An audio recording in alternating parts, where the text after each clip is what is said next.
1959, a newly published book hit the shelves in the United States under the title The Manchurian Candidate. The book's conceit is a fascinating one. What if you create the perfect assassin, one who does the bidding of a higher order flawlessly, but remembers nothing about what he's done? No loose ends. The story follows one Bennett Marco, an intelligence officer and former Army major who begins having a recurring nightmare. In it, he and his platoon members are seated still and in perfect order in a shabby room. They're surrounded by nice little old ladies ministering to them and saying things, but things begin to flash to something different, like a glitchy TV screen. The old ladies fizzle out with static and are revealed to actually be Soviet and Chinese soldiers giving them macabre orders. The dream always concludes with the same thing. The old ladies/communist soldiers order Marco's friend, Sergeant Shaw, to pick up his pistol and kill 2 of his platoon members. As his dreams increase in frequency and worsen in horror, Marco decides to seek out Shaw and see if he struggles with the same things. Shaw, due to his and Marco's exploits and near-death experience in the Korean War, won a Medal of Honor upon their successful return home. This earned his family great honor, which his parents exchanged for political points and favors. Thus, Shaw's father is a prominent senator, and Shaw himself lives in a beautiful home with a manservant at his disposal. The old war buddies reunite and rekindle their friendship right away, but Marco cannot escape the sense that something is off about Shaw. He just doesn't seem like himself some of the time. The reader is then made aware of just how right Marco's funny feeling is. It is revealed that Shaw is actually a sleeper agent for the communist powers of the Soviets and Chinese, and that, thanks to a psychological trigger, serves as an elite assassin for them who forgets his missions right after they are accomplished. The dream that Marco always has, the nightmare where the old ladies become enemy officers ordering his friend to kill 2 of their other friends, is actually a repressed memory. It is revealed that the story the platoon remembers from Korea, the story that earned Shaw a Medal of Honor, was actually a fabrication that the communists had brainwashed them all into believing. In reality, they'd all been captured, and Shaw had, granted against his will, killed 2 of his own men so that the communists could have a puppet to use in the States. Marco discovers the trigger that activates Shaw and uses it on him to learn when the next assassination will occur. Shaw, now a mindless drone, tells Marco that his mother, who is revealed to be Shaw's KGB handler, ordered him to kill the presidential candidate so that Shaw's father, who was the vice presidential candidate, can take his spot and gain the White House. Upon hearing this, Marco attempts to reprogram Shaw, but he doesn't know if his efforts are successful. Or at least, he didn't find out until the fateful day arrived. Marco looked on with triumph as he saw bullets fly past the presidential candidate and instead into the heads of Shaw's own father and mother. But Marco's victory dissolves from his hands when he races up to Shaw's sniper nest, just in time to watch his friend turn the gun on himself and take his own life. It's a dark tale, one that elicits some of the strongest fight-or-flight impulses in its readers. Can you imagine being a pure puppet in the hands of another? Such futility to life, such brute determinism. It's not a human way to live. And look what comes of it. Death. Death for all. Luckily, this story is fictional. We're safe from the dreadful task of having to reckon with these sorts of things in the real world. Or are we?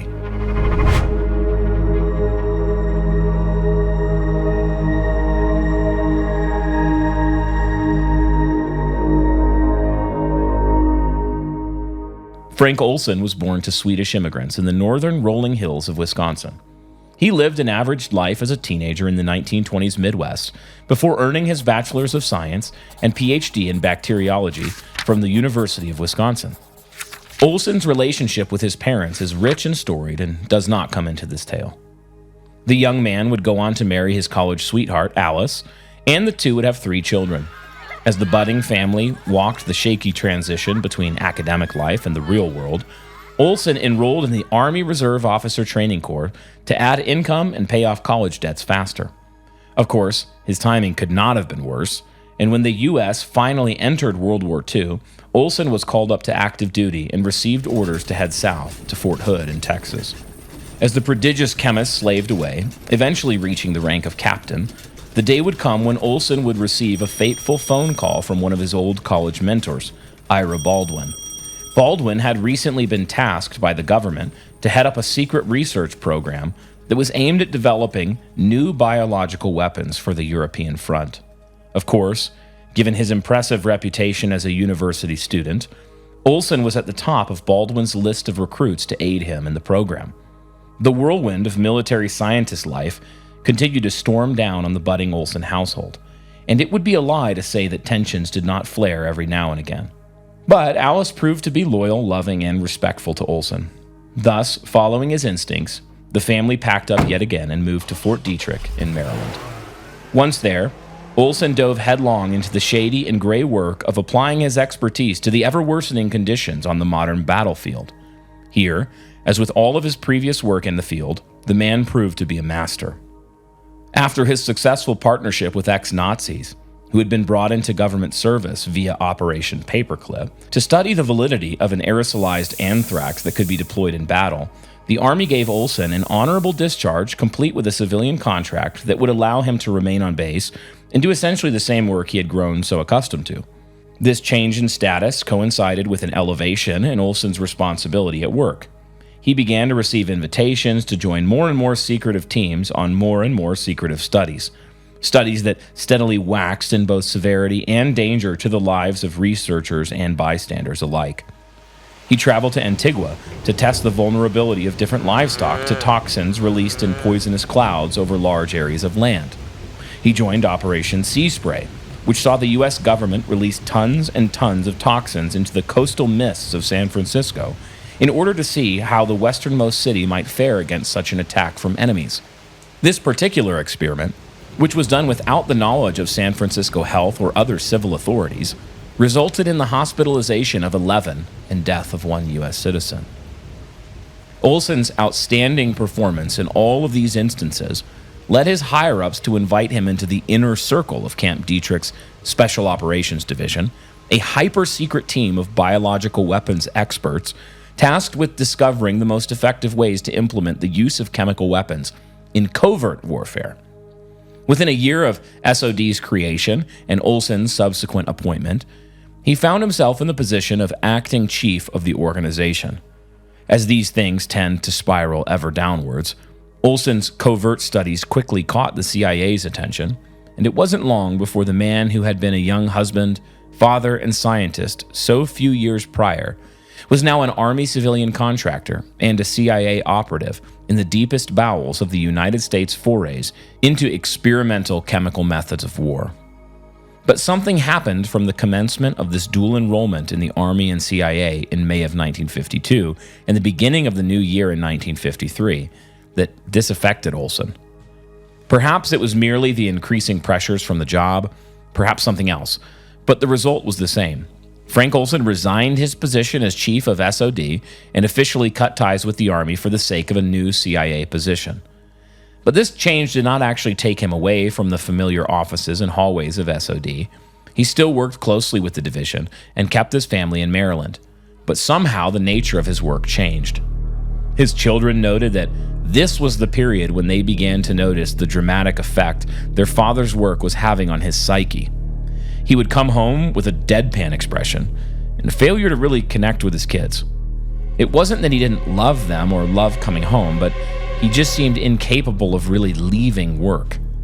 In the times when their dad was able to free himself from this sort of trance, he would tell them stories from work that horrified them to the core. Olson said that his lifeless moods were a product of his daily task of witnessing and assisting in the poisoning, gassing, and torture of lab animals. He was in charge of studying the effectiveness of various experimental interrogation methods, determining how effective they might be on people. To this end, he had to start with lesser creatures. He frequently came into work only to find a pile of dead monkeys greeting him beside his desk.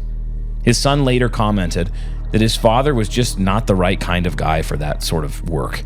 Unfortunately, though, the unsavory aspects of his job only worsened as everything became more gruesome. Olson would travel to international CIA safe houses to observe his experimental interrogation methods being used on real subjects in real time. Prisoners would suffer the administration of drugs, hypnosis, and more classical torture methods in order to see what worked and what didn't. Olson watched countless subjects die due to the torture before the actual endgame was made clear to him. In all of this, the government was trying to find a way to take total control of the human mind. The unwanted side effects of all of this was Olson's ever-growing conviction that based on the testimony of these prisoners exacted by horrible violence, the U.S. had been using unlawful and viciously painful chemical weapons against their enemies in the Korean War. Family, friends, and co-workers all alike began to notice a growing shift in Olson. From dedicated patriot to soulless and disenfranchised cog in the wicked machine of industrialized war. Desperate for some release from the guilt of the hand he'd played, Olson visited a praised psychiatrist in England to get some help. All that resulted from these sessions was the psychiatrist, a man named Sargent, reported Olson to the U.S. government, warning them that he was a security threat and ought to have his clearances revoked. The U.S. took this report seriously, but did not remove Olson's clearance or change his mission in any way. Thus it was that a depressed and apathetic at best Olson was invited by his higher-ups in the CIA to attend a special, upper clearance-only leaders retreat at a mountain cabin in Maryland's Deep Creek Lake. Of course, Olson could do nothing but accept the invitation. When your boss and his boss and his boss all tell you to attend the same little vacation they're all attending, it's no longer an option for you, nor is it a vacation anymore either. He therefore made the drive and put on a happy and diplomatic professional face for the 3 days they were all up there. Even he could not deny the incredible career opportunity this was, but ultimately left feeling even more discouraged than he had felt before. In fact, to those closest to Olson, the thing they had thought was mere discouragement and discontentment began to betray a new character after his little work getaway. Olson's constantly devolving attitude devolved all the more. On his first night back at home from the lake, Olson refused to eat his dinner. He just sat mechanically in his chair and stared blankly at whatever was in front of him.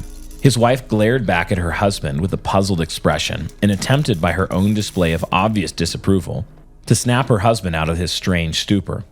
Of course she failed, but over the course of the odd meal, her husband suddenly seemed to come to for just long enough to blurt out, "I've made a terrible mistake," before falling back into his cage like a man falling backwards down a set of stairs. She didn't say it then, but the whole scene terrified Alice. It scared the children too. Imagine the person you love and trust most in the world leaving and never coming back.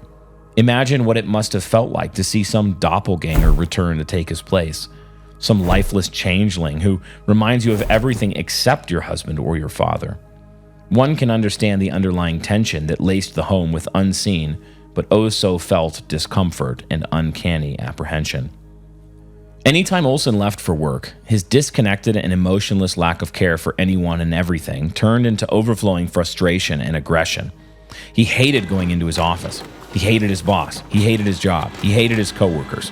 He asked to be fired and he asked to quit, but both requests were denied. People described him as appearing disoriented and lost during this time. He told many people that he felt horrible about his life and incompetent in his field. On the morning of Tuesday, November 24th, Olson went to work with his new normal gruff about him and immediately tried to resign again upon arriving. Alice remembered in tears the strange sight of her husband walking like an android back down their home's entry walkway that day before lunch. He was accompanied by a coworker Alice had never met. He never came home for lunch, so she knew something was very wrong. In this way, she learned, again fighting back tears at her own feeling of total helplessness, that he had tried to resign, but they wouldn't let him outside of his normal and healthy state of mind. Instead, they sent him home with a friend to keep an eye on him. They were apparently worried he would try to hurt Alice and the children. He waited there a few hours before his boss arrived with another coworker, a man named Lashbrook, to take him up to New York to visit a special psychologist that the CIA trusted. Whatever happened between his arrival in New York on the night of the 24th and the black morning hours of the 28th is something mostly lost to us.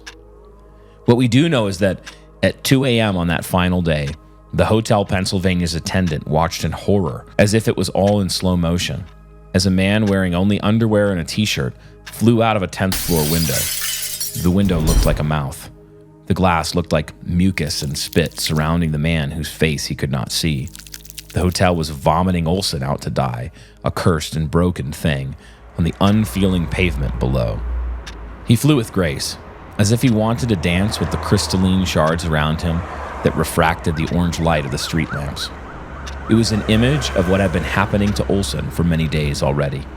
He fell and fell, surrounded by glassine fire, until his body slammed into the concrete sidewalk with an unceremonious thud.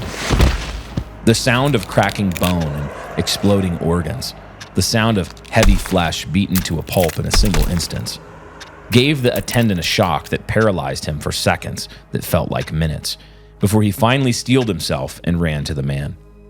Olson, now unrecognizable, was still suffering his final agonizing and paralytic breaths. It sounded like someone drinking a thick syrup through a wide straw.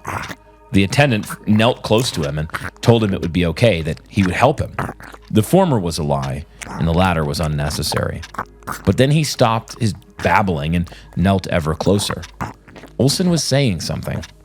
Some dark whisper of secret things escaped his dying lips. But the attendant could never discern what he was trying to say. He died immediately thereafter, long before medical help arrived. When the police stormed onto the scene, breaking into the solemn silence of the world with shouting and lights and sirens, a group of them ran directly up to the man's room 1018A, and broke down the door. They saw the broken window, flanked on either side by sheer curtains caught in the claws of broken glass all around them, and pushed outward towards the night by the air inside. They looked down as if to confirm that this was the right window, foolhardy verification. Then they searched the room and found, almost right away, another man inside. Sitting on the toilet was a middle-aged man in his underwear. He was holding his face in his hands and looked himself to be half dead. The police asked his name. He didn't answer at first. They shouted it again. He said in a monotonous drone that his name was Lashbrook. He had been the dead man's co-worker. He went on to say that he had been sleeping when he heard a loud crashing noise that woke him up. He went to the window and saw his friend, he told them Olson's name, before walking weakly to the toilet where the police found him. The death was ruled a suicide. The family was told that Olson had clearly had a nervous breakdown that sent him raging and longing for all of it to just end. But that's just where the story begins. You see, the hotel attendant, a gentleman named Pastor, thought it was odd that a man would commit suicide in this way. I mean, why would a guy put on his PJs and then go to sleep only to wake up at a random hour, run across a dark room as fast as he could, missing 2 beds before jumping through the closed curtain in front of a closed window? He didn't like the smell of it all. On top of that, the hotel's switchboard operator stepped forward to report something to the police. She said that she had connected a call that night, just after the 2 a.m. timestamp of when Olson had supposedly jumped. Since she was on the boards, and it was an incredibly short call, she had heard the whole thing. Once the other line was picked up, the caller said, "Well, he's gone." The recipient replied, "Well, that's too bad." The operator said that the call had been made from room 1018A, Frank Olson's room, and that the name registered to the room who had received the call was one Abramson, as in Dr. Harold Abramson, the psychologist Olson had traveled to New York to see. It would take over 20 years for the truth about Olson to emerge from the fog of lies and official obfuscation. His work in the SOD and CIA, it turns out, had been far more serious and grievous than anyone had known. He had gotten mixed up in something far darker and far larger than he could have thought possible. Those above him, you see, were not merely trying to come up with painful new and creative ways to torture prisoners or soldiers into giving up their secrets or succumbing to the American onslaught. No, they were trying to find a way to control someone's mind. They wanted to brainwash people completely and turn them into puppets on their own strings. What's more, they thought they were getting close to figuring it out, but they needed more trials. They needed to practice on someone who really didn't know he was being practiced on, an unwitting pawn in a macabre game. So they invited Frank Olson to join them on a work retreat at Deep Creek Lake. They let him get settled in on the first night before throwing a cocktail mixer party on the second. Once Olson was relaxed, they made their move. With neither his knowledge nor consent, the government agency he had given his strength to slipped him a massive dose of LSD. They continued to do this for days as they fed him information and left impressions on him in their most subtle and crafty ways. This, they felt sure, would soon turn him into a mindless slave, eager to do their complete bidding once he was fully broken down and won over. And just what was that bidding? Well, they wanted Olson to tell them the truth of how much he knew and what he intended to do with it. Remember, he had been marked as a security threat long before the night of his death. Presumably, thanks to a second autopsy that revealed trauma to the head and chest among other signs of struggle that preceded the impact with the sidewalk, they ran the numbers and found Olson wanting. His sentence was secured, and his death was therefore a matter of national security. Thus, they kept him subdued and ferried him up to New York, where he was disposed of in a most barbaric fashion. It all had to look right and believable, and it all did. Frank Olson was one of the first test trials and first victims of the CIA's shadow operation known as MK Ultra, a program designed to perfect the art of brainwashing its subjects.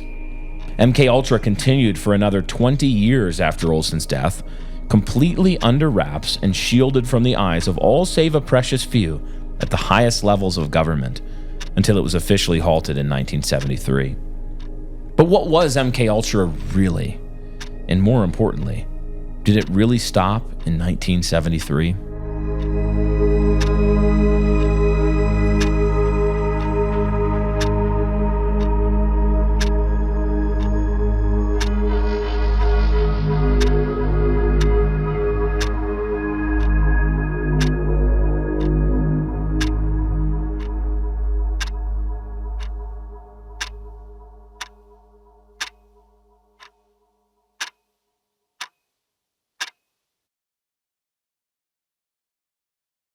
Well, welcome everyone to the first episode of season 4 of your favorite podcast of all time and television show, and The Joe Rogan Wait, I'm just kidding.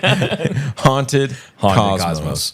We're really glad that y'all are all back. Yes, it is so good to be back here in, I don't know, October.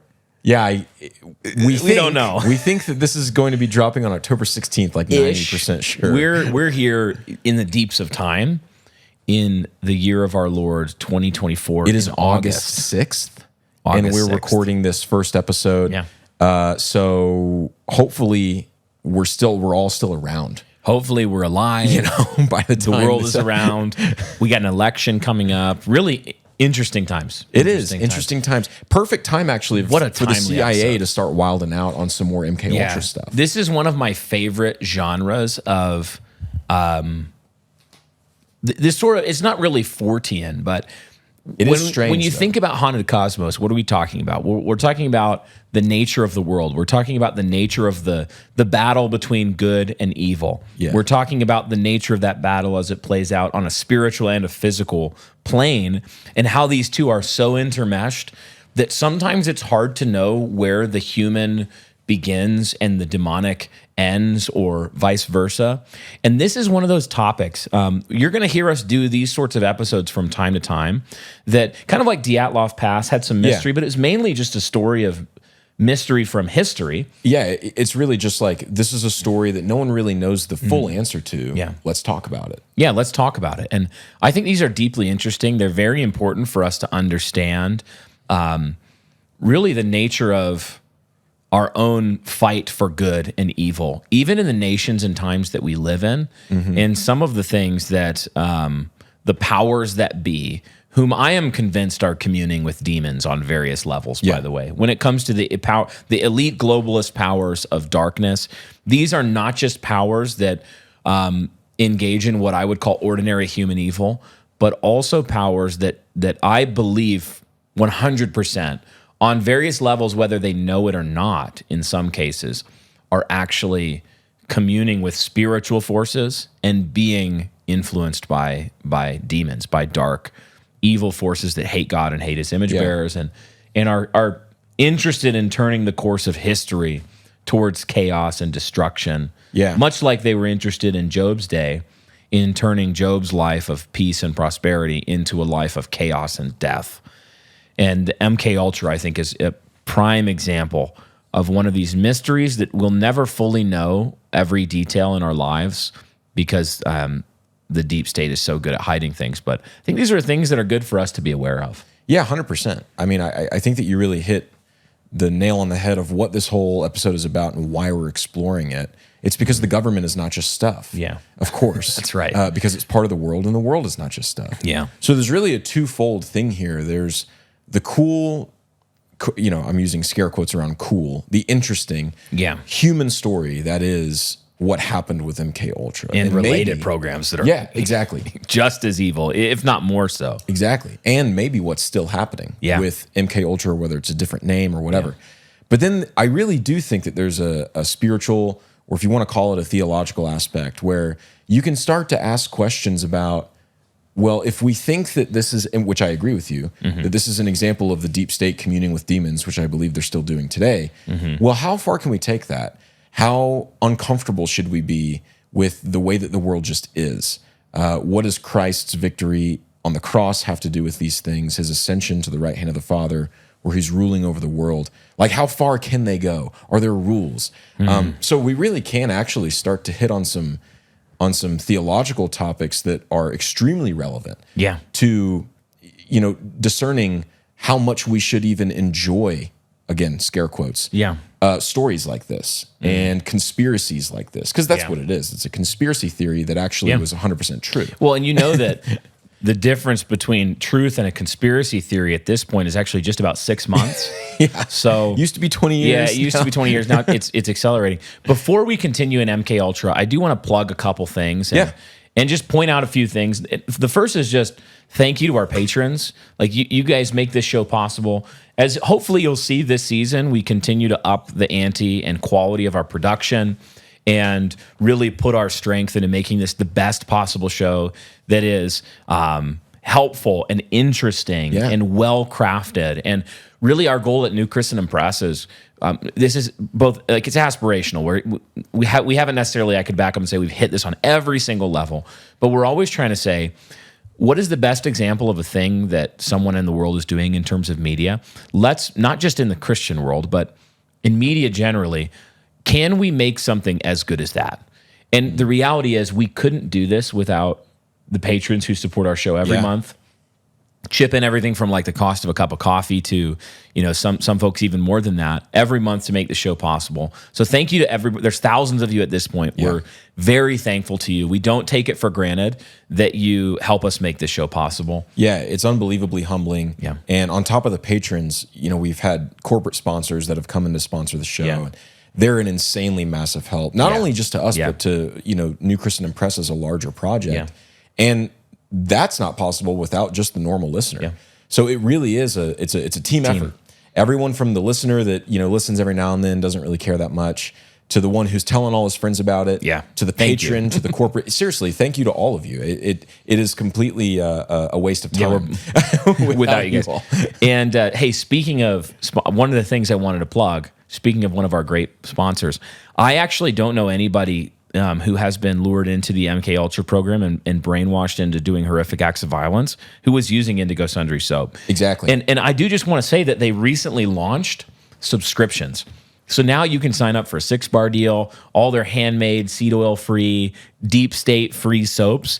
You can get them, and they've got, if you like, that gobbledygook Dr. Bronner's soap with all the crazy stuff on the bottle, they do Castile soap now. They do all of this, and you can get all subscriptions, just no code needed. They're all 10% off if you'll subscribe.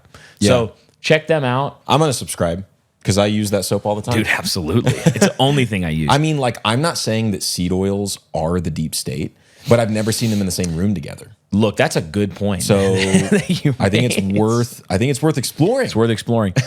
And secondly, speaking of our patrons, we are doing a special giveaway with this episode. We're going to do it in two directions. Same prize or reward, but one, we'll give a handful of these away to anybody who signs up for any tier of Patreon support the day this episode drops, whatever day that ends up being. If you sign up today, we'll put you in a random drawing to get this thing, and then we'll also do a handful for our existing patrons as well, and put you all in a hat as well, because we don't want to just say thank you to our new patrons, but our existing ones as well. And we're going to be giving away our book, Haunted Cosmos: Doing Your Duty in a World That's Not Just Stuff. 75,000 words. Yeah. We're at the time of recording, we're deep in the production and copy editing and all this, but it should be very close to release. Yeah. By the time this episode comes out, we're going to be doing a couple different editions of it, and we'll be giving away at least, depending on the timing, one of those editions to a handful of both existing. Yeah. So sign up, support the show, and the giveaway's worth multiple times the monthly. We can't promise that you'll get the book like the day after you sign up. Yeah, it'll probably be a couple weeks. Yeah, it'll probably, but you will, it'll be reserved we'll for get you. it for you. We'll set it aside. It will be yours. Yeah. And we're really excited. We worked hard.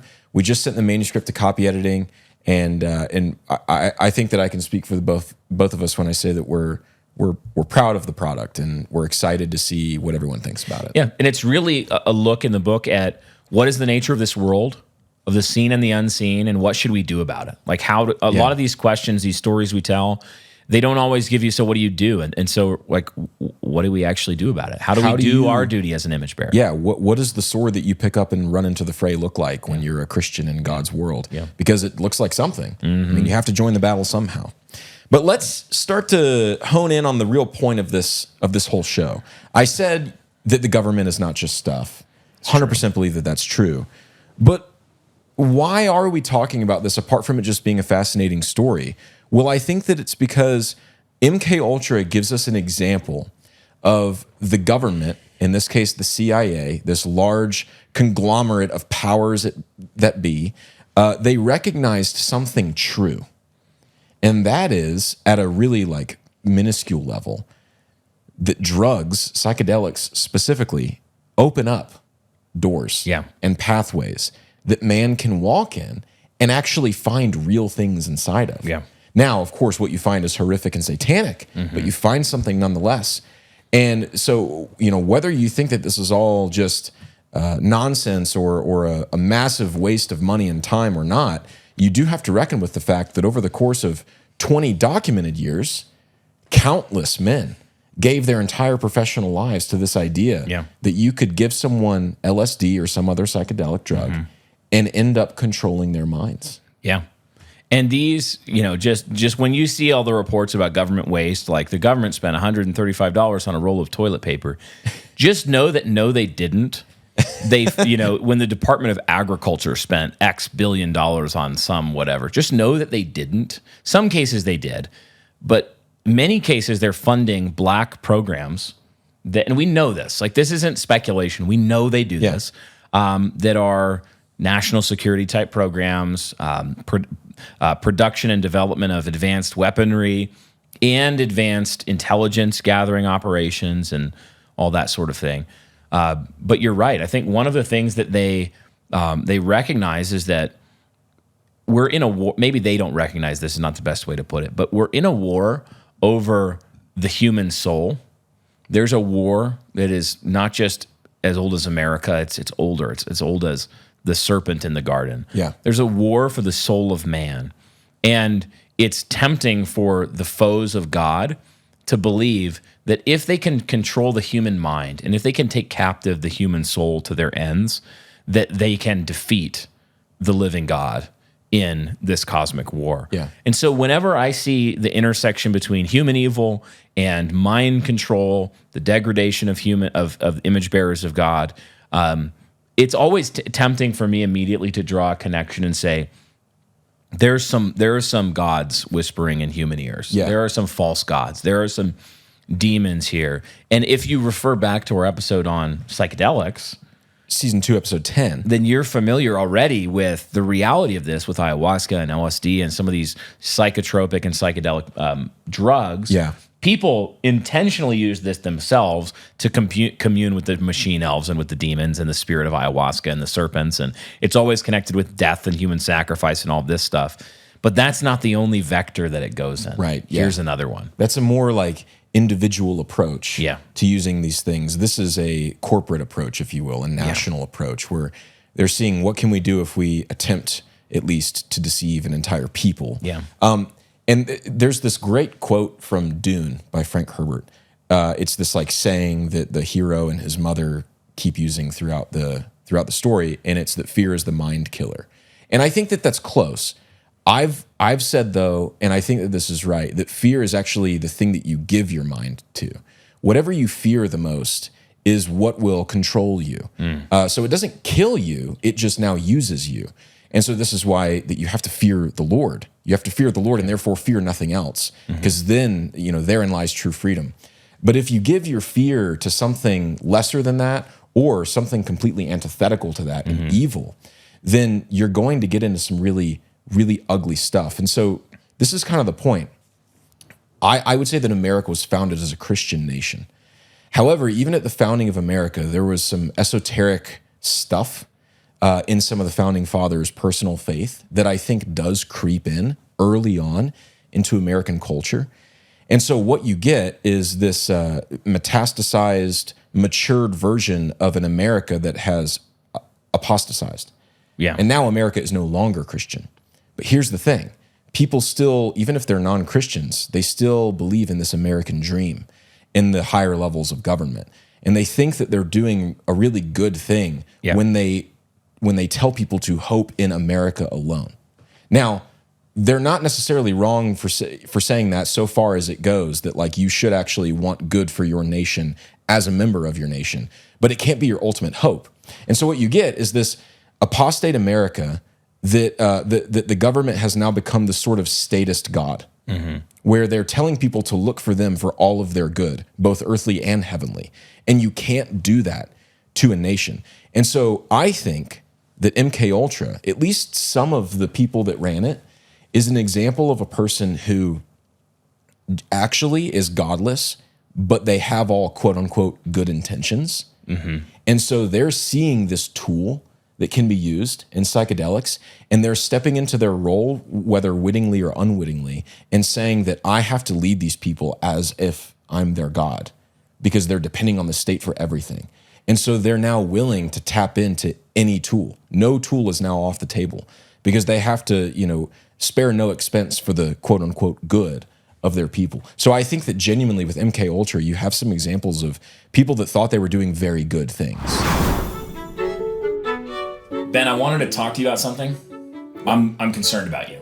What are you concerned about? Every time I see you, you have more and more Indigo Sundries products.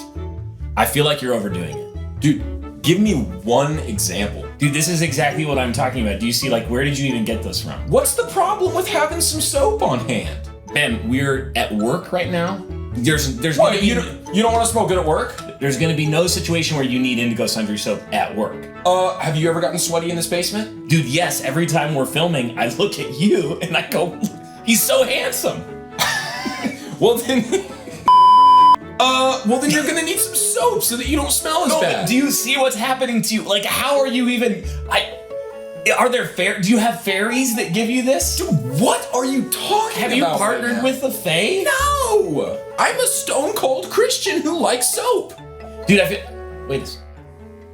Is that calendula? Oh, not so mad about it now, are you? They make liquid soap now? You didn't know that? Dude, I didn't know that. Well, they're obviously they're a sponsor of the show. You should know that. I have duties and responsibilities. Not all of us can just be Indigo Sundry Maxing all the time. Okay, well, since you didn't know that, I'm assuming you also didn't know that if you use their subscription plan, you'll get 10% off of your order. 10% off? 10% off? Of their already great prices? I'm telling you. Are you kidding me?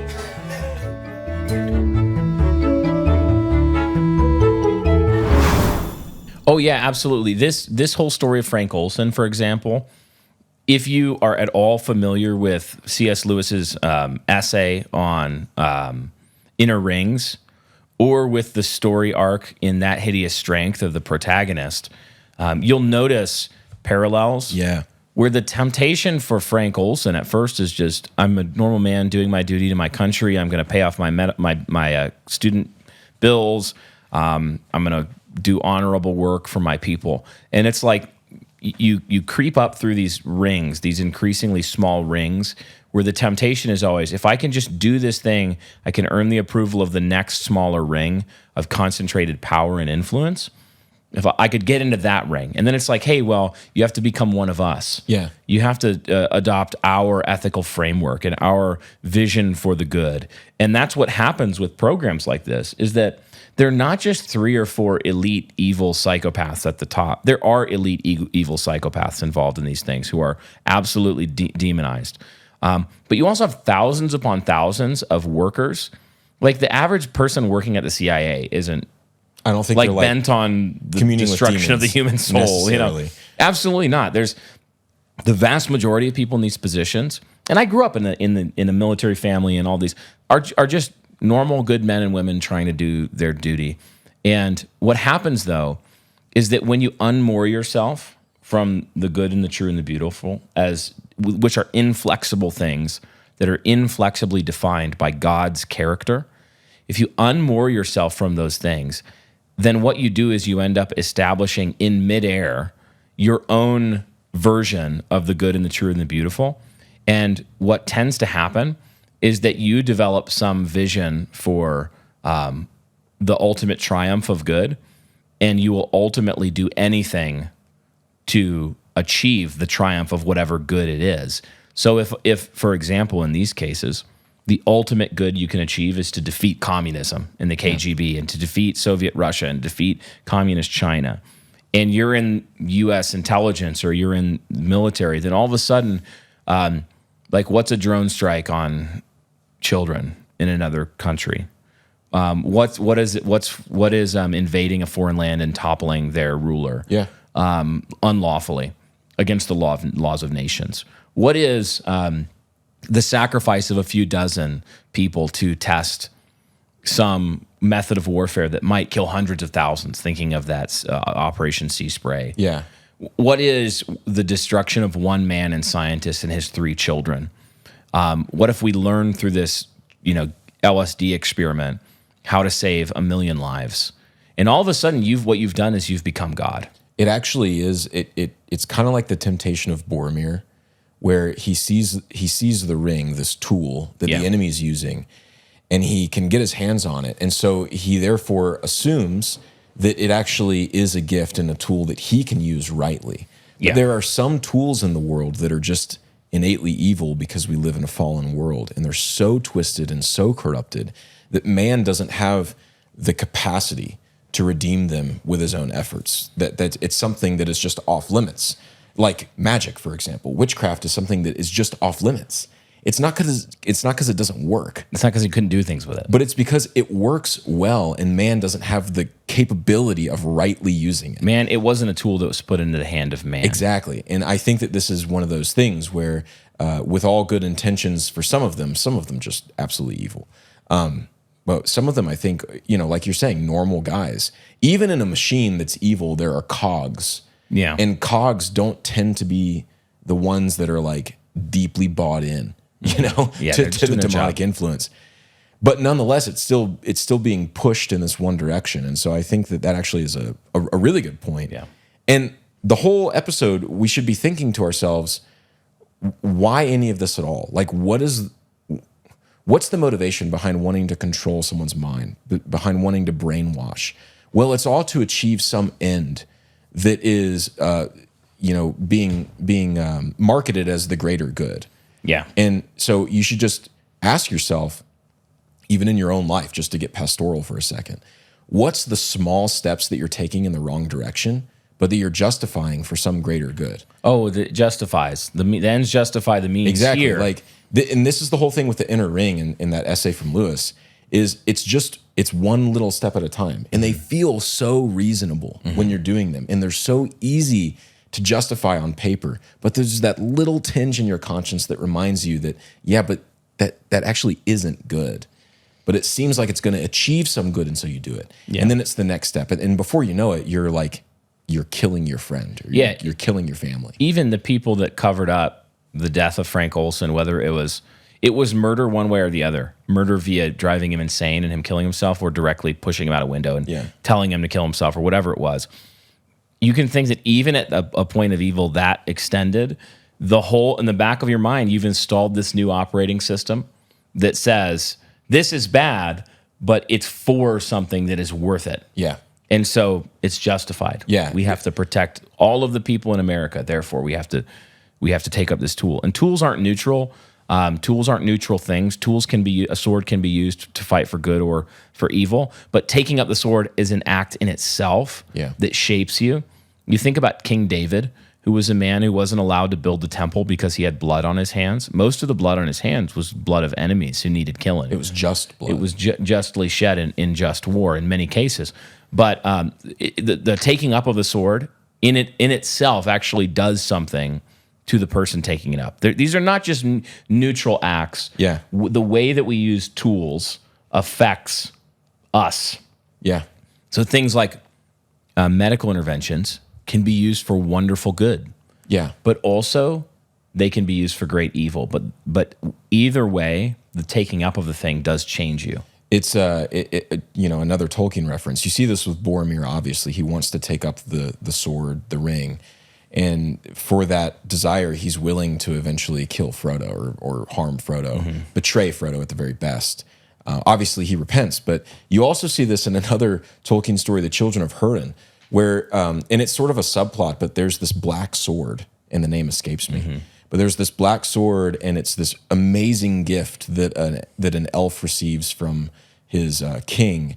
And the queen says, you should be cautious with this sword. It's hungry for the blood of the one who wields it. And we see that there's all these twists and turns in the story, and it ends up being that this elf's best friend, because he took up this sword, is actually led through like mania and confusion to use that sword to kill his best friend. And then he takes up that sword in respect for the friend that he killed because it was an accident. But then he ends up taking his own life with the sword. And it's this amazing part where the end of the story, it's so sad, but he's looking at the sword and he asks the sword, will you do it swiftly? And the sword replies with this hissing breath, I will gladly drink your blood fast, and you won't feel a thing. And so there's this sense in which like tools can sometimes just, like you don't want to take this idea too far, but tools can sometimes be so persuasive in what they lead you to do. Like it's like you're saying, they're not neutral. No, they're not. They actually shape you as you pick it up and then as you use it. And if you're not careful, they can shape you in the completely wrong direction. Yeah, absolutely. You see that, and it's not to say that like people make this stupid conclusion sometimes where they say like the ring represents the use of power at all, and so we have to forsake the wielding of power. No, that's not true at all. The ring represented evil and corrupted power in its nature. It was irredeemable, the ring, because it was the essence of the strength and power of basically a demon, of a demon god. And what does the ring? And what does the ring do? Just to take this metaphor to the very end, well, it ends up changing the mind of the person who's corrupted by it, and it makes them hunger for things and lust for things and want things that they normally would never have thought of. Yeah, you see this with Smeagol, even with Frodo, but of course you see it with Sauron. And so ultimately in MK Ultra, they certainly succeeded in mind control, but one of the things that is important to see is that the people perpetrating the evil had been successfully controlled in their minds and souls by evil and powers above them, and also by their own inner growing evil, fed often through good intentions, but into wickedness. And I actually think that just looking at the history, the bullet point type history of MK Ultra will help show how true that is. Yeah, why don't you take us into this with Unit 731 and some of the lead up to the MK Ultra program? Gladly.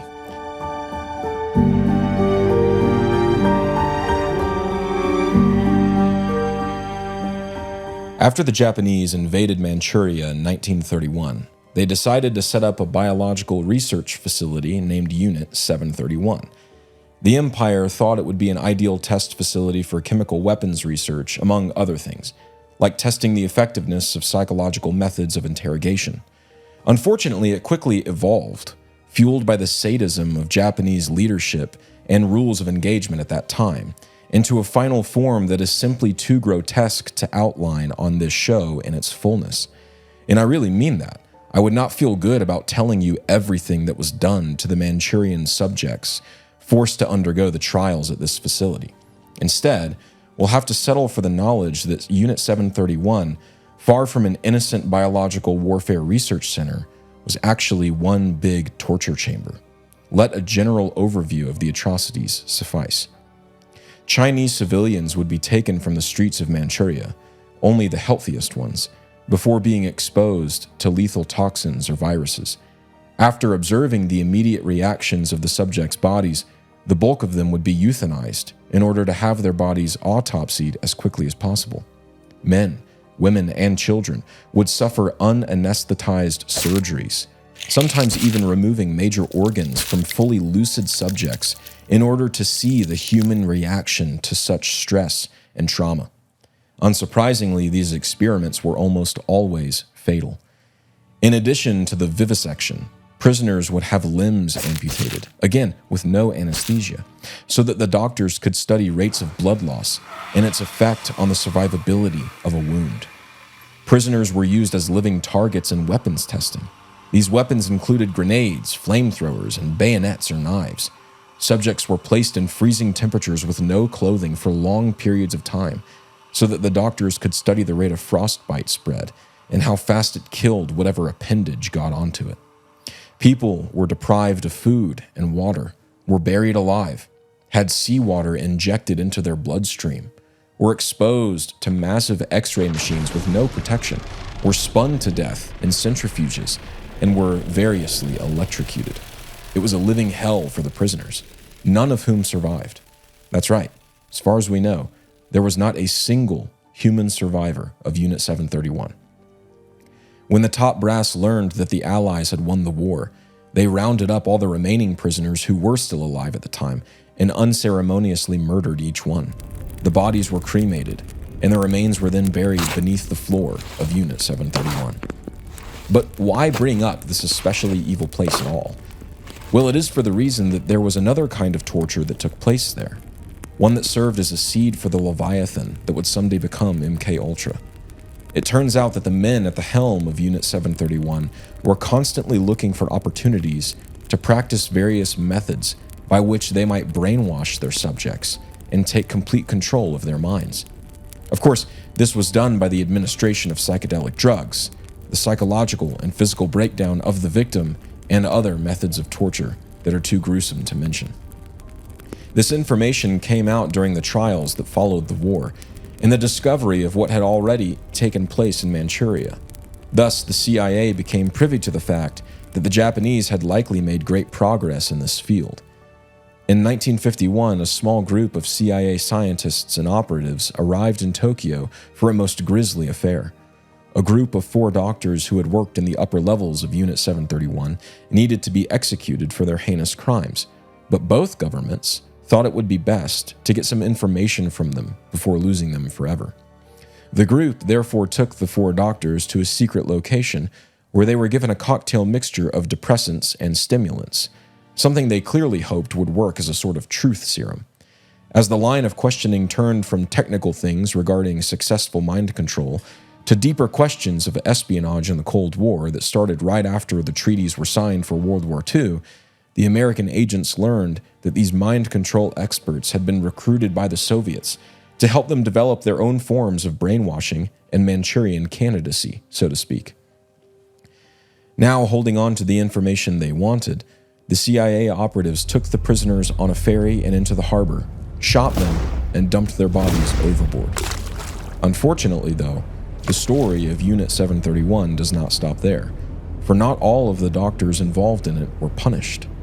Thanks to the still effective Operation Paperclip, which began as a way for the US government to smuggle Nazi scientists into the US to help us technologically in the war effort, some of the most well-practiced perpetrators of Unit 731 were smuggled into the US and given intelligence positions at all levels. One such man was actually the operational head of Unit 731, a man named Shiro Ishii. For his crimes, he was punished with a one-way ticket to America's Central Intelligence Agency. And now I think it's important for us to outline the facts about MK Ultra, including key events in its history and key players in making it into the infamous thing that it became. And in order to get to MK Ultra's genesis, we actually have to start years earlier with something called Project Bluebird. During the Korean War, the US intelligence community became shocked at their enemy's apparent ability to turn the mind of American POWs completely around so that after a time in the prisoner of war camps, they ended up hating America. Upon their return home, the American POWs acted so much like security threats that the US started to treat them as such. In conjunction with this, the CIA learned that Soviet agencies were growing more and more adept at mind control with each passing day. As these two facts coalesced at the high level, America's leaders realized that they were far behind in the arms race of psychological war. As any good leader does, CIA Director Allen Dulles sought to turn this weakness into a strength by killing two birds with one stone. They needed to win the Cold War, and that meant espionage and covert assassinations just as much as it meant technological one-upmanship. Ergo, the call to develop sleeper agents, super assassins, that could be placed anywhere in the world and could act at a moment's notice rang out. In this same call, Dulles alluded to the growing field of brain warfare that America would need to engage in. This laid the groundwork for Project Bluebird, which later went by the name Project Artichoke.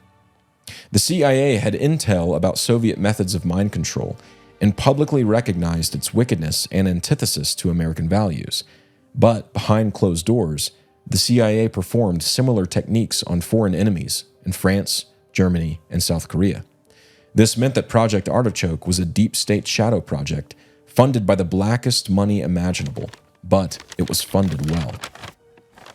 The end game of this project was stated in documents that were later released as a measured attempt to see whether or not a person could be made to involuntarily perform an assassination or other major crime. The project, because of this goal and the intel gathered from the doctors of Unit 731 and other POWs who had escaped Soviet and Korean torture, soon began to dabble in methods of brain reprogramming that included hypnosis, forced addiction to morphine, LSD, and other psychedelics. These things assisted the team in developing amnesia into a tool that they could use on the human mind. An example of just how dark this MK predecessor got can be found in the case of Kurt Blome. Blome had been a leading Nazi cancer research during World War II, who had stood at the helm of Germany's version of Unit 731.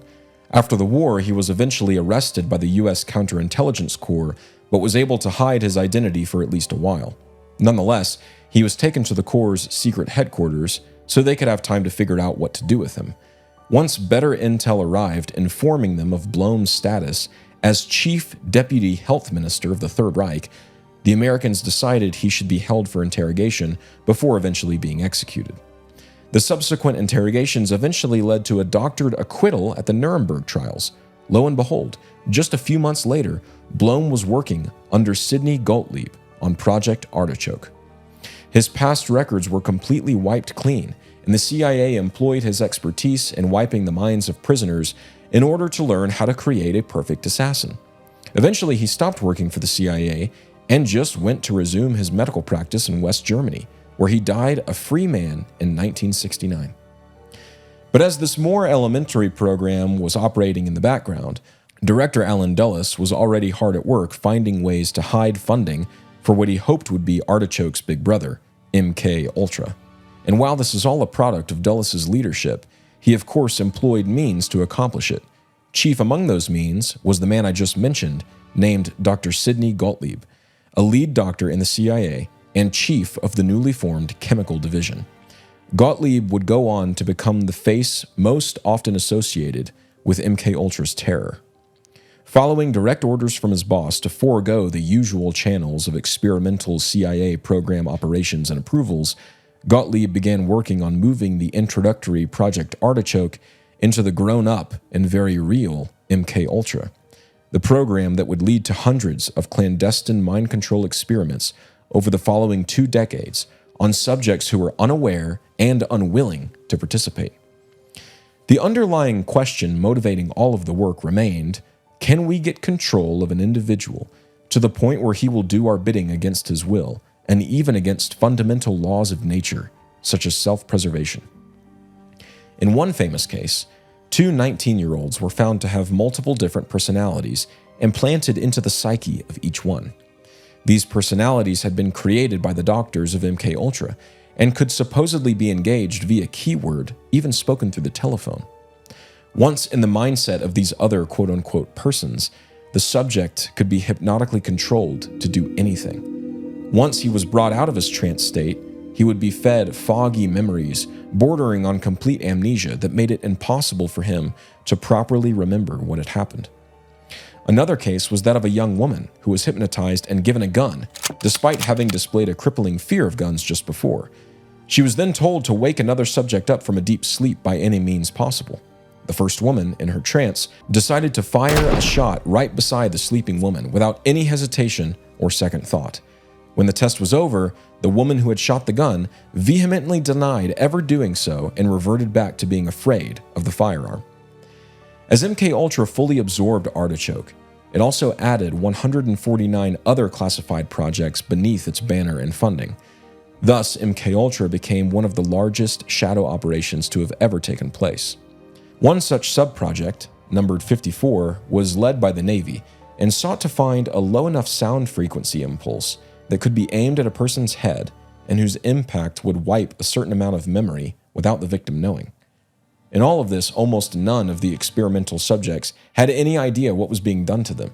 The CIA gave chemical cocktails to mentally impaired boys at a special school to see how they would react. They performed hypnosis on American soldiers and included a memory wipe in the hypnosis so that they couldn't remember it. They even gave psychedelics to sexual psychopaths imprisoned at state hospitals to see if it would change their sexual appetites or behaviors. In order to find a true Manchurian candidate, soldiers who excelled in high-stress environments were brought in for testing. High-performing men from submarine crews or paratroop companies were sought out, but so were military criminals, men who had murdered fellow soldiers and had been court-martialed. One soldier who had been trained to become the perfect assassin, a man named Bishop and codenamed Benchwarmer, recalled the drugs they gave him as being powerful enough to turn any average Joe into a heartless robotic killer of anybody else, and powerful enough to leave no memory at all of these acts once they were done. Early on, Dr. Gottlieb hired a man named George White to assist him in carrying out these experiments. Gottlieb was initially attracted to White due to his apparent lack of all human sympathy and decency. He liked that he was a psychopath. But as you might expect, this didn't come without its costs. White, in addition to employing sex workers in his trials to overwhelm male subjects until they totally gave their minds over to the drugs that he was administering, also personally kidnapped dozens of citizens in New York before taking them, again personally, back to his own house to be drugged and interrogated in various ways by him. He would then wipe their memory, and White would send his report back to Gottlieb after putting the subject back onto the streets. As MKUltra matured, the experimental methods started to change. Dr. Ewan Cameron, a Canadian-turned-American citizen, was brought on and immediately started brainwashing and reprogramming or remapping trials on children. The kids would be brought in, given a heavy dose of LSD, and then would be locked in a tiny confined room called a sleep room. They would be sensorially deprived and rendered nearly lifeless. In most cases, the children were stripped of their memories and sanity and were forced to live out their days in an institution. This led to more ambitious experiments with adults as well. In one case, Cameron brought in a married woman to be remapped. After breaking her down into a sort of vegetative state, she was then strapped to a chair and forced to watch hundreds of hours of reprogramming footage on the television, or she'd have reprogramming audio blasted through headphones into her ears. Eventually, she was so well wiped clean that she couldn't remember a single thing from her birth up to the moment treatment had begun. Not only did she no longer know her husband, she didn't even know what the word husband meant anymore. Much of this culminated in things like Spellbinder and Project Monarch, which brought in 10,000 scientists from Germany and Japan, which is no coincidence, to finally create the first super assassin who could operate on 6 different levels.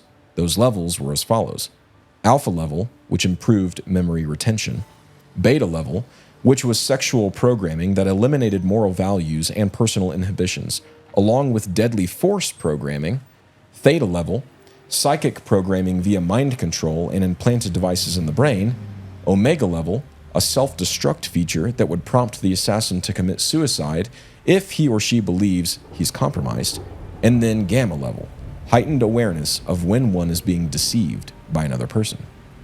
And here's the thing, they were successful in all of this. They did all these things, and they did many more things too. Time fails to talk about every little piece of sordid and disgusting history in this corner of the world. And while it was ultimately the continued investigation into Frank Olson's death that led more eyes to Gottlieb and MKUltra, in the 1970s, the program was officially halted, and Gottlieb was brought before Congress. Of course, he was able to broker a deal to save himself, but his baby, MKUltra, was finally dead, at least on paper.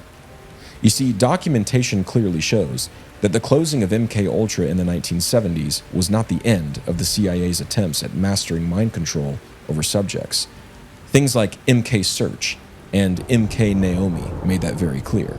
This paper trail is so obvious, admittedly scant, but nonetheless obvious, that an author named Tom O'Neill presents a compelling case in his book Chaos that the CIA actually never stopped their practice of mind control, but rather perfected it. After all, why would they stop something so useful to their ends, and something they had become so good at?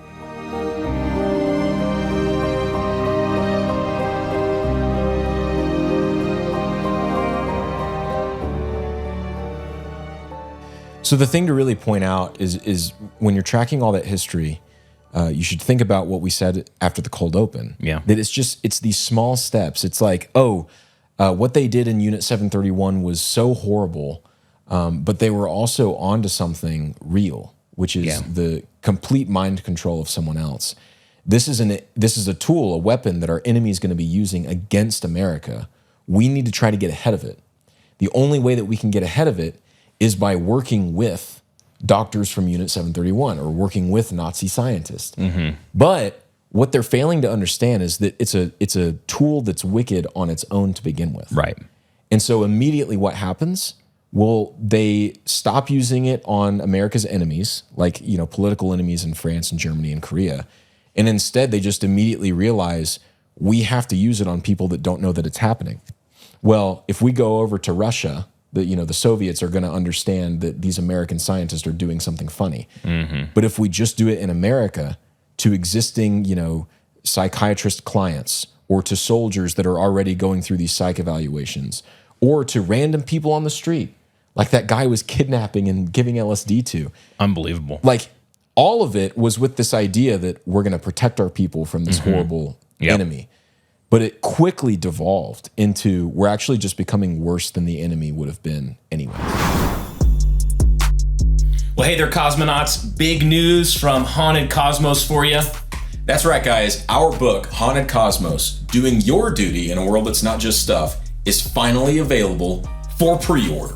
And we would have it to you. Pre-order, I know it's going to get there in time for Christmas, probably shipping in first or second week in November or so.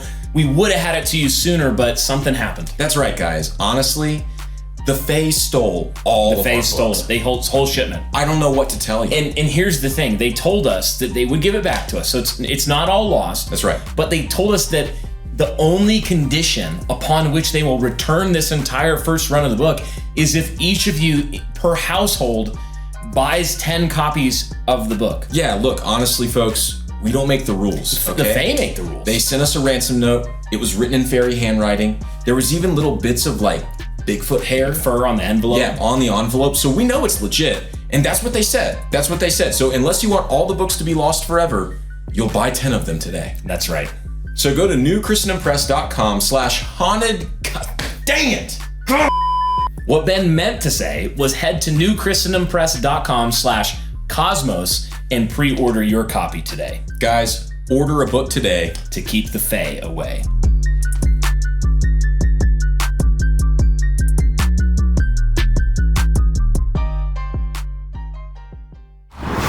Yeah, you can do thought experiments on this that I think are interesting, because it's all about an arms race. What drives it is an arms race.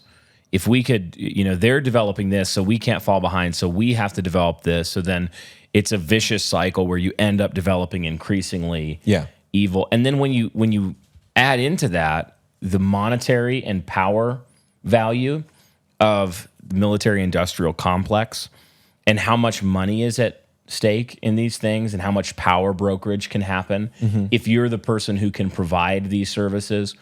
And pretty soon, the meta question of good and evil and what a society ought to permit at all gets completely lost. Yeah. So, I mean, you could do a thought experiment where it was like, let's say that you had some kind of technology that if you could, torture one person, that it would, destroy an enemy army. And the better you tortured that one person, the more effectively you won. It's a ridiculous example, but, you could see how, then the U.S. government's going to find out how can we keep a guy alive and keep torturing him more horrifically and more horrifically. And it's all for the greater good, guys. It's also that we can, but that's the kind of tool that you just go, no. No. Like the purely materialist and even like humanistic calculus would say, yeah, you should torture that guy. Yeah, it's like utilitarianism would say, yeah, absolutely. Right. But the thing is that since the world isn't just stuff, it transcends this mere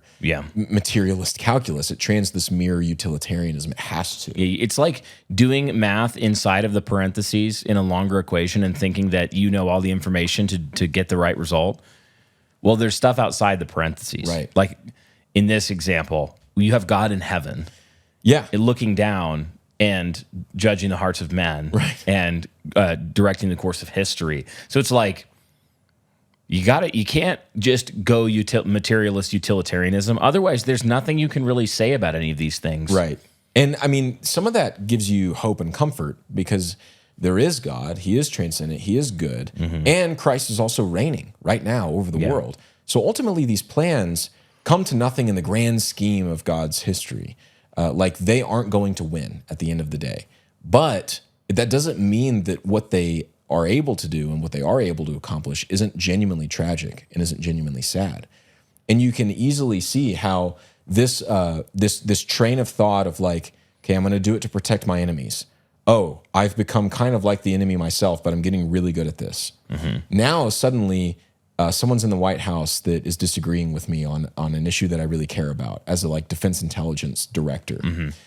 Well, maybe he should just be eliminated. Maybe I could just take that person out. Exactly. Like the one of the authors of one of the books that I was reading, who I can't remember, said that it was commonly believed at that time that Alan Dulles, the director who really started MK Ultra, was the most powerful man in the world.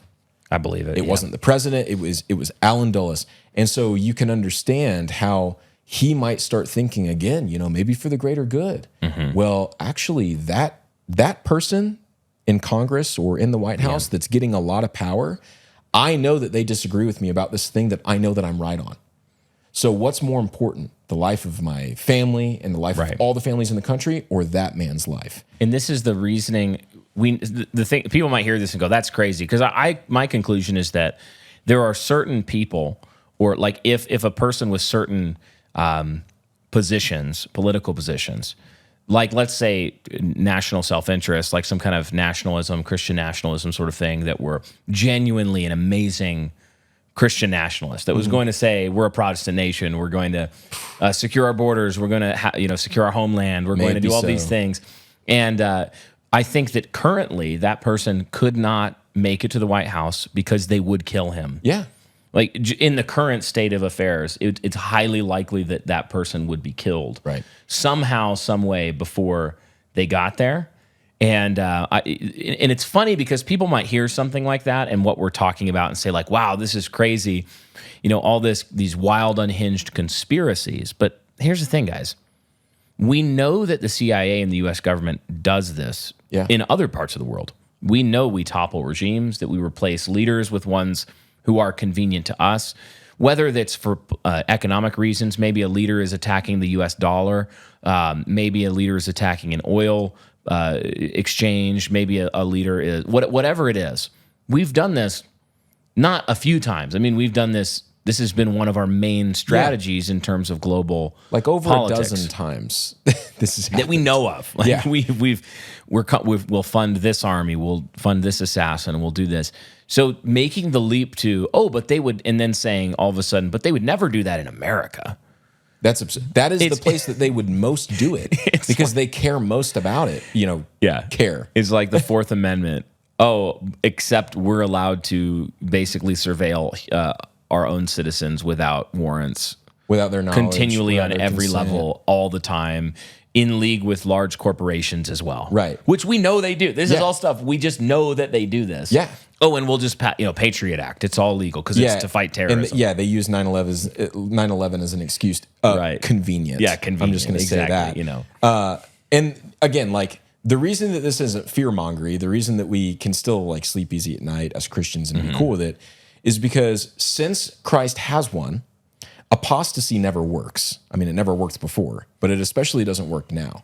So in national apostasy, these evil powers that be, they're like cannibals. They just eat each other. Like evil just eats itself now. It has nothing more to do than to die the slow death and desperately throw haymakers as it goes down. Yeah. But that means that over time, it just topples itself. So really, I just want you to be encouraged, Christian. Yeah. Time is on our side. We got a long time left on this world, and all of it's going to work out to the glory of God. That means that these things, they'll ultimately come to nothing. Yeah, nations rise, nations fall, the demons lose. And so this is more a study in like, well, how does the nation fall when it has, taken on this tool of wickedness? Yeah. What kind of things might happen? Yeah. Well, let me take us into a story of something you may have heard about, and maybe you haven't heard all of the details, but it illustrates some of our questions here about the extent and possibilities of the results of MK Ultra. Brian, can you tell us about Sirhan Sirhan?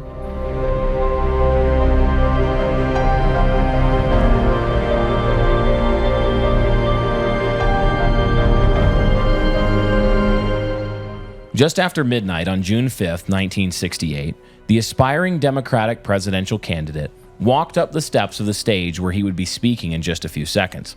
His legs felt like jello, and his mind swam with innumerable thoughts. Everything from euphoria to anxiety hit him all at once in a whirlpool of excitement. He was actually doing it. He was actually living out the underdog story that so many people had doubted could be possible. He was, of course, Robert F. Kennedy, Bobby Kennedy, and his primary victories over Eugene McCarthy, his only real opponent for the candidacy after Lyndon B. Johnson dropped out of the race, in Indiana, Nebraska, California, and South Dakota, meant a turning of the tide on a national scale.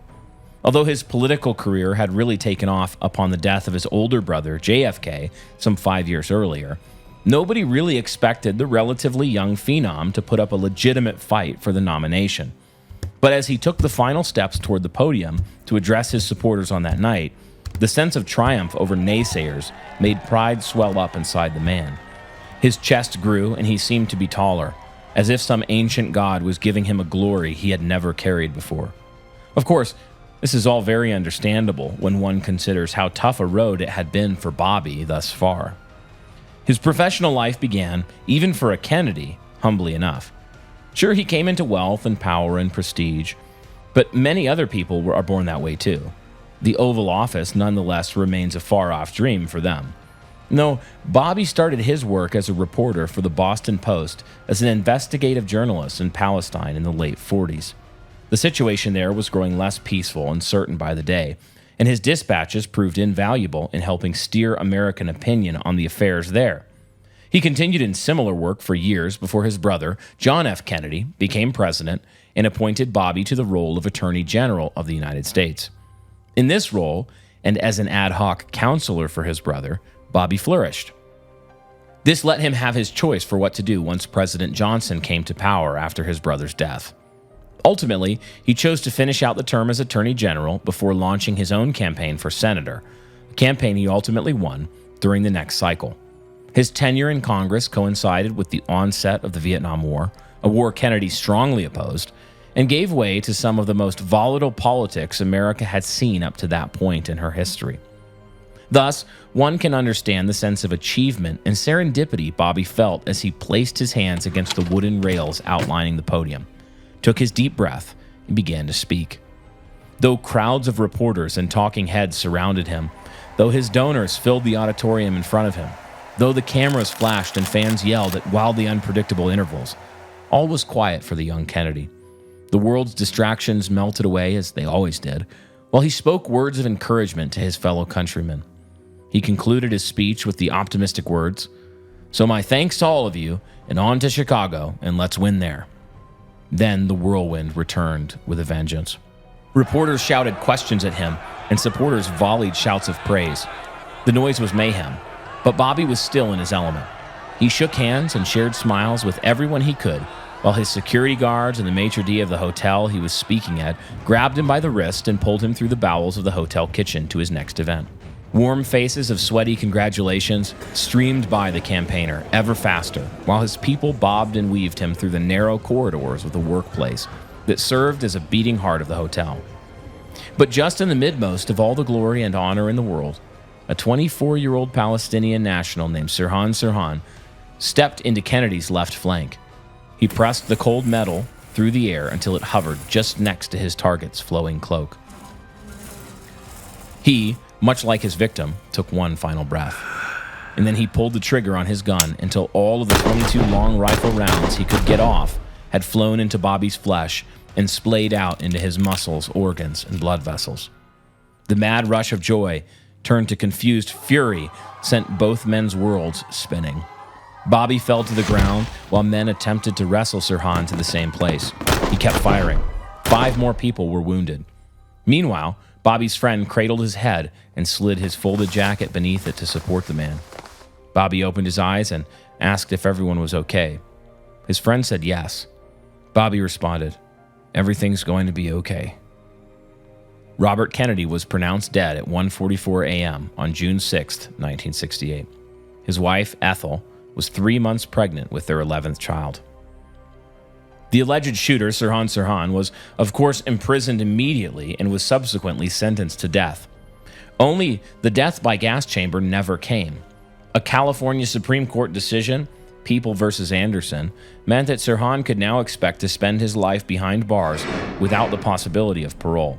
And this added time in prison has led to strange things coming to the surface about this incredibly mysterious man. He and his family had moved to the U.S. when he was 12 years old, and yet Sirhan never gave up his Jordanian citizenship status, despite multiple opportunities to do so. He tried his hand at becoming a horse jockey in Southern California before receiving a head injury that forced him to quit, and seems to have also inspired a great interest in religion for the man. He thus drifted in and out of Baptist and Seventh-day Adventist churches before finally finding esotericism and joining the Order of the Rosicrucians. During his prosecution, despite having a tape containing Sirhan's full confession in a context that seemed completely within the realm of law and order, the presiding judge refused to accept the confession and also refused Sirhan's request to change his plea from not guilty to guilty. Something, so they say, didn't smell right. The judge then rejected Sirhan's request to have his legal counsel withdraw themselves from the case. But then, in another strange twist, the judge had to also deny a request by the legal counsel to recuse themselves from the case. The judge then had all of these requests sealed from the documented proceedings. But the real strangeness comes in when Sirhan's appeals lawyer, Lawrence Teeter, started looking at the case. Something was not adding up. He had heard the theories of there being a second shooter before. He had heard the people crying that Sirhan had actually not fired any weapon at all. He had dismissed those things for his own reasons, and yet still could not shake the feeling that something wasn't right. Finally, Teeter found it. Combing through old trial transcripts landed him on the account from one of the shooting's eyewitnesses. The man, asked about the appearance of Sirhan before and after the shooting, was filled with language that triggered some connection for Teeter.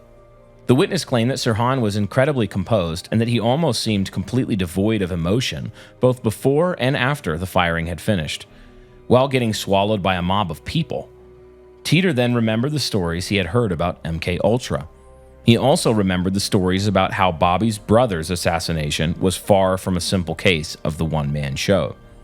Teeter latched on to the idea, especially after getting to know Sirhan more and more over the years, that he had been indoctrinated into a Manchurian candidate type program and had been brainwashed by MK-Ultra operators into killing Bobby Kennedy for the CIA's own interests and ends.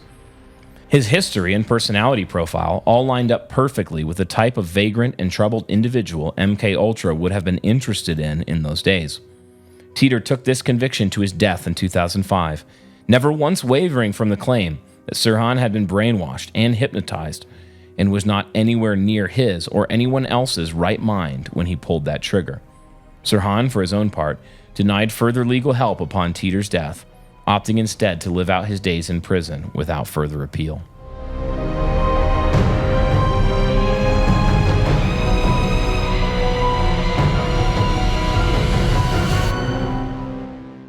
So this is one of those examples where we have a story with no conclusion that we can reasonably draw in terms of our certainty. Dude, what a face that you've flipping got. RFK, JFK, it was not so simple. It wasn't Lee Harvey Oswald. It wasn't just Sirhan. It was also like brainwashing. Yeah. We just, this is one of those cases where if the deep state is doing these sorts of things, they're also going to make it as hard as possible for you to know for certain that they did these sorts of things.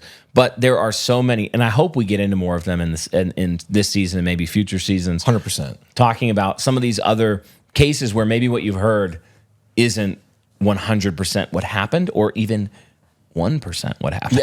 Yeah, because there's like the conspiracy theory iceberg, where it's at the top. It's like, oh, MK Ultra, but then at the very bottom, it just says like Sirhan. Yeah. And so it's part of MK Ultra because everyone's heard the idea that there was a second shooter.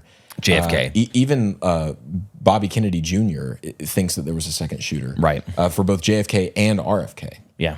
But what a lot of people fail to realize is that Sirhan's appeals attorney, Lawrence Teeter, was convinced for multiple decades, by the way, that actually what had happened was he had been taken by the CIA, brainwashed with hallucinogenics, and then sent to kill Robert Kennedy. And then apparently he was supposed to forget about it, but maybe he didn't quite forget about it. Maybe it kind of went wrong. Like, that's crazy to me. Well, that's his whole conclusion. This guy's he knew it more than we did. I mean, he's no slouch. I mean, like, I don't know if I could graduate law school. It seems hard. And this dude just goes in, smart guy, and he's like, no, I know exactly what happened. MK Ultra happened, baby. MK Ultra did happen, baby.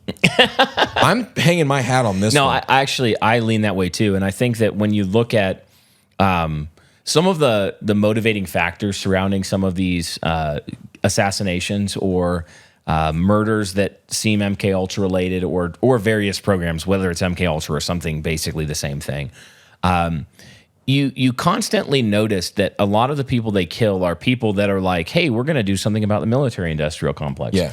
Hey, we're going to do something about the perpetual globalist war machine. Hey, I don't think that that's in the best interest of the nation. Hey, I actually don't want to go to Vietnam and die. And then you have, so you notice that, and then you notice that why is it that both on the left and the right, virtually everybody who wins, whether they run this way or not, they will almost always govern towards war hawk. Yeah. They will almost always govern towards, oh yeah, you know what, but you're right, we should topple governments and we should be involved in perpetual and endless quasi-wars of across the globe. This police state of the world. This whole, which are often not in the interests of the nation. And you ask questions like that, and then you get to a guy like President Trump in his first term, who was not a war hawk and hasn't been, and has actually been fairly effective in negotiating various ends of hostilities or preventing hostilities, I think. And then what happened to him? Well, but even before that, the point I want to make is that he was not a guy that was seriously expected to win. Right. He is a total populist outsider, and that's the kind of guy you have to have. Anybody who comes up through this whole system, I think they've shown politicians like, we'll kill you. Yeah. And the other thing I'm curious about, I don't know if I've said this on Haunted Cosmos. I have a suspicion, though, that in many political offices, something happens the first, let's say that you win a campaign and you've campaigned as like, I'm going to take on the deep state and all this stuff. I think the first day you get in your office, you notice the thick manila envelope on your desk, and you go, what's this? And they say, well, this guy dropped it off. The aide said it's for your eyes only. And so you open it up, and it's a dossier full of whether real things that you've done or totally believably doctored, like, here's what we're going to do. Yeah. If you don't, just vote this on this. Yeah. Or if you can't change all overnight, but here's what there's a steering wheel. Yeah. And if you don't, hey, by the way, we'll kill you, we'll destroy you and your whole family forever. As Joe Rigney might say, they have their hand on the steering wheel of the guy's life. Have you seen? I'm convinced that happens. Did you ever see that video? So I think that too. But part of why I think that is because of that video with the Matt Gaetz. Have you seen this where he's like they're in the Senate hall or whatever, and they're about to do a vote. I don't remember exactly the context, but anyway, everyone's kind of up and chatting. He's sitting down, he's like smiling, talking to his buddies, whatever. I don't know if they have buddies. And all of a sudden, some woman like leans over him and shows him something on a tablet or like in a folder. And he just goes, I mean, deadpan. Like, you would think that she just showed him a picture of his child dying. Wow. I mean, all the color leaves his face, and he's like, and he sits back and it starts breathing heavy, gets really visibly uncomfortable. And then I don't remember what happened after that. Like if he voted some unexpected way, I don't know. Dang. But I saw that and I was like, okay, like, are you flipping kidding me right now? You know, it looked like the way that Bush should have looked when they told him that the South Tower fell. You know what I mean? In the classroom. But of course he didn't, because he knew that it was going to happen. Maybe for a future Holocaust. Probably just lost about the 30% of normal people. I'm not that listen to the dogmatic show. about that. I'm just saying, like, I'm not just saying, just question everything, but not everything. Not everything, but do just You should know question some things, though. Like, that the deep state's bad. yeah, 100%. Deep state is so bad. In fact, it's so bad that we're going to close out this episode with one of the most mind-blowing connections that I did not expect to make at all in researching for this show. So I'm going to go ahead and talk about a little guy that we all might know by the name of Charles Manson. Yeah, thanks for listening, guys. It's been a great episode. We'll keep the conversation going. Let us know what you think. YouTube comment, hit us up on Twitter somewhere, and keep telling your friends about the show. And we hope that this season 4 of Haunted Cosmos is the best one yet. Best season yet. Everyone comment how handsome Brian looks if you're watching on YouTube. And hey, my guy, get some indigo sun trees. we'll see you guys in 2 weeks.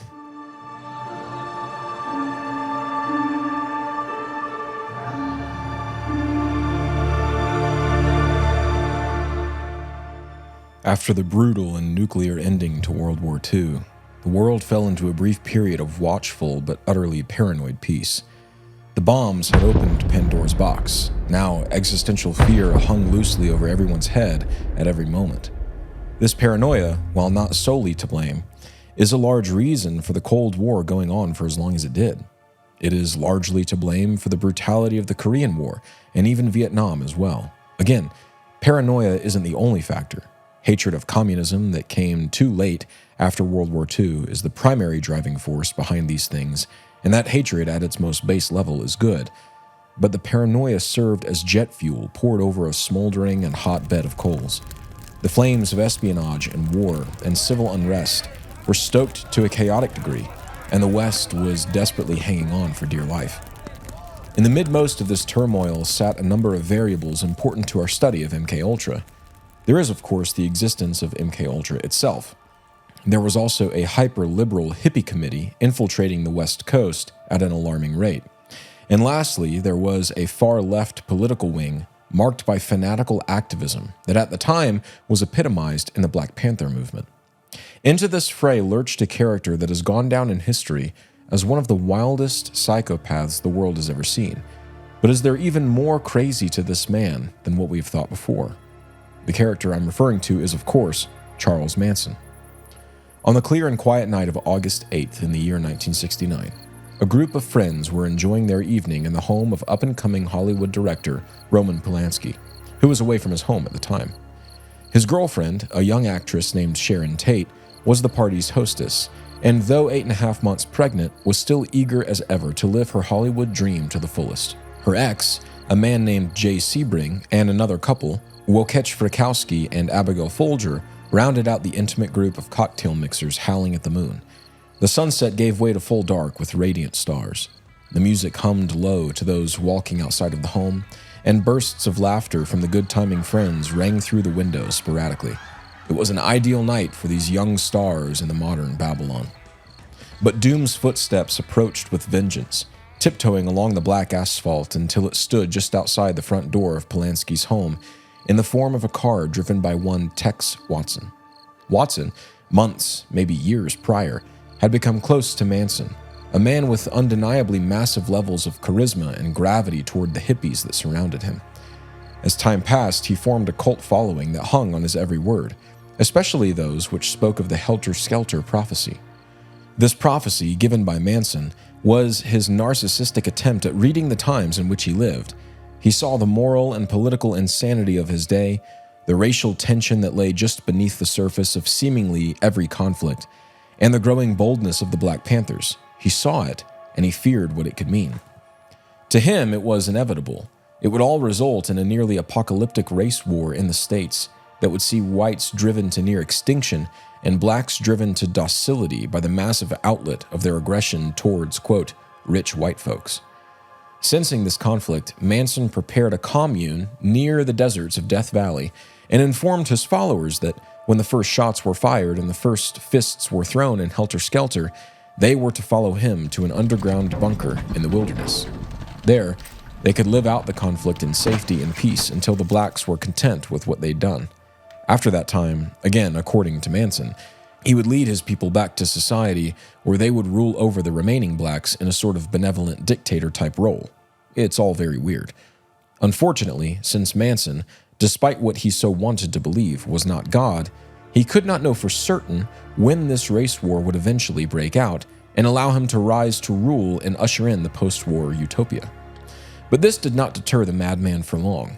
Eventually, he started tailoring his message to the grisly truth that since the war was no doubt going to happen sometime, it would actually be better for them to get it over with sooner. Thus, the breadcrumbs of brainwashing were laid for Manson's followers that soon led to him commanding them to start the war themselves before retreating with him into the desert. And so we have the rich soil that sprouted the Tate LaBianca murders that are some of the most prolifically studied homicides in history, and this with good reason.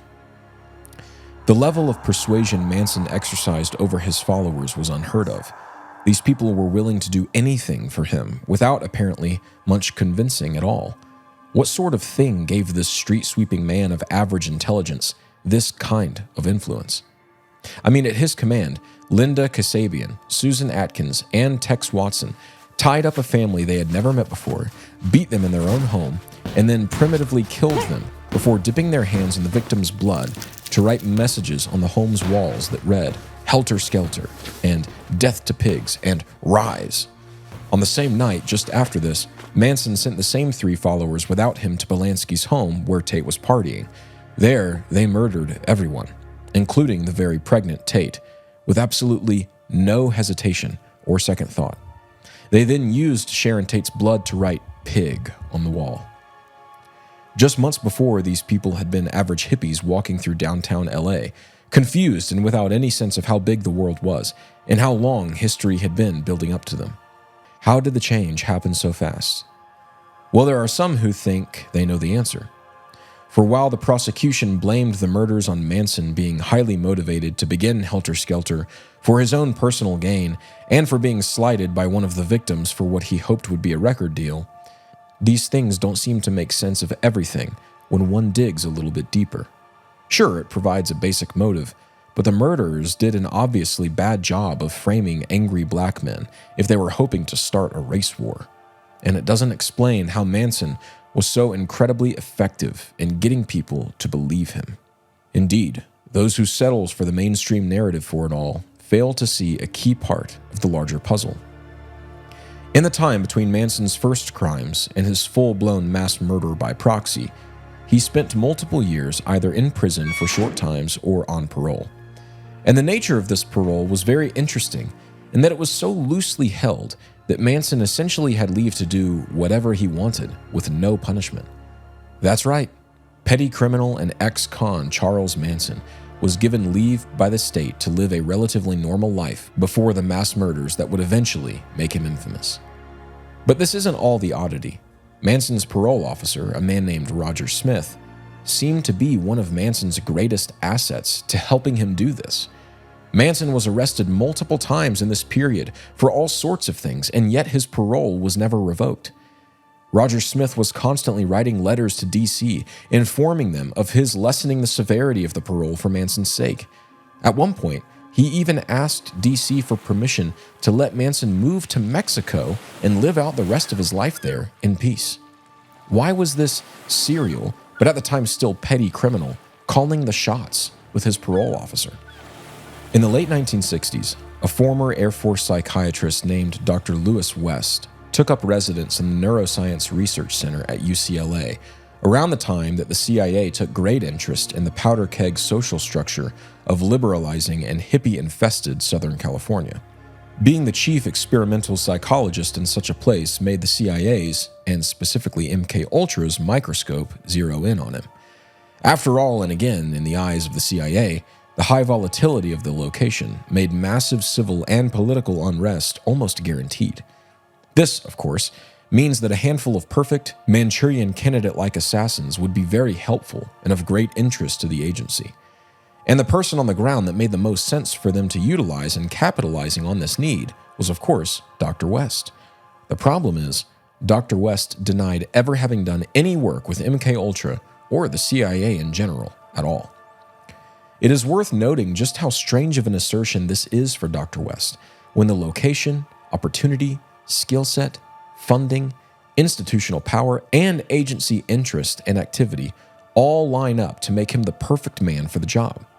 Additionally, no other upper-level psychiatrists in the area were ever tagged to assist MKUltra in anything either. So if not Dr. West, then who? Surely one cannot propose the idea that the CIA just left Southern California to lie untended, to wallow in its ridiculous state. After all, the CIA is the great meddler. Well, one man, named Tom O'Neill, a man we've mentioned earlier, could sense how bad this all smelled and started to do some digging. Once he learned that Dr. West had passed away, O'Neill reached out to UCLA and requested access to all of West's documents. Once this was granted, and after a full summer of tedious reading through some of the most brain-numbing papers O'Neill had ever read, he finally discovered a diamond in the thick rough. A letter from Dr. West to Dr. Sidney Gottlieb, the man who ran MKUltra, and the letter was dated back to 1952. This breadcrumb led to a proverbial feast of letters between the two doctors that unsurprisingly went well up into and beyond Dr. West's first days at UCLA. The doctor's whole career was built on a lie of telling people that he had no involvement with the torturous MKUltra, when, in reality, MKUltra was the demoniac program that made his career. It seems the web of lies built by this thing expands far beyond what everyone expects. But we started this closing story with Charles Manson. So what does this business with Dr. West have to do with him, his weird relationship with the parole officer, and with his supposed helter-skelter-driven mass cult murders? In his 20 years or so of being secretly funded by the CIA to try and secretly brainwash unwitting customers, Dr. West opened an off-the-books kind of safe house in a place called Haight-Ashbury. At this place, he opened a free research clinic where desperate customers or court-ordered clients would be allowed to receive his services pro bono, so long as they agreed to participating in the experiments Dr. West wanted to run. However, he would not always tell them about all the experiments he was running. Thus, he was able to recruit dozens of subjects for MKUltra operations, with the subjects still not being privy to what they were actually signing up for. Of course, West was only one man and could not always be at this clinic, but the demographic of people coming into it, the poor, the disenfranchised, the ex-con, was perfect fodder for the work that got him his real money from the CIA. So West deployed a right-hand man by the name of David Smith to manage this free clinic at Haight-Ashbury. And this man, David Smith, was the one whose name really became synonymous with the work done there. But there was another name that eventually also became synonymous with Haight-Ashbury. That name was Charlie Manson. In the years between his arrival in LA and his cult leadership, the years that saw him doing whatever he wanted while in and out of prison under the watchful or not-so-watchful eye of parole officer Roger Smith, Charles Manson would make weekly trips to the clinic in order to actually have his parole meetings with said officer Roger Smith.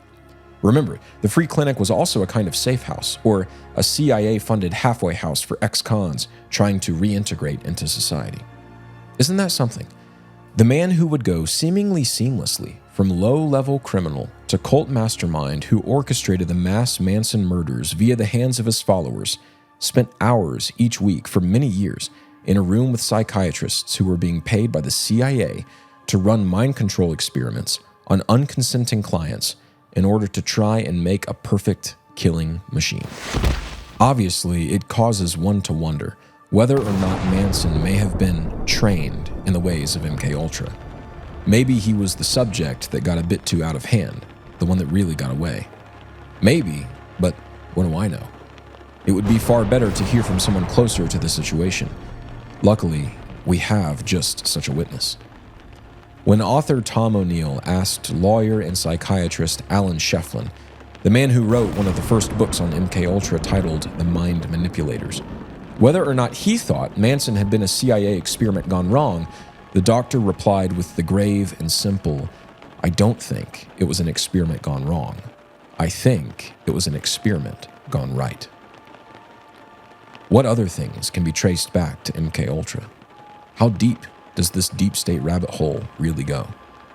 Join us in the next episode to find out.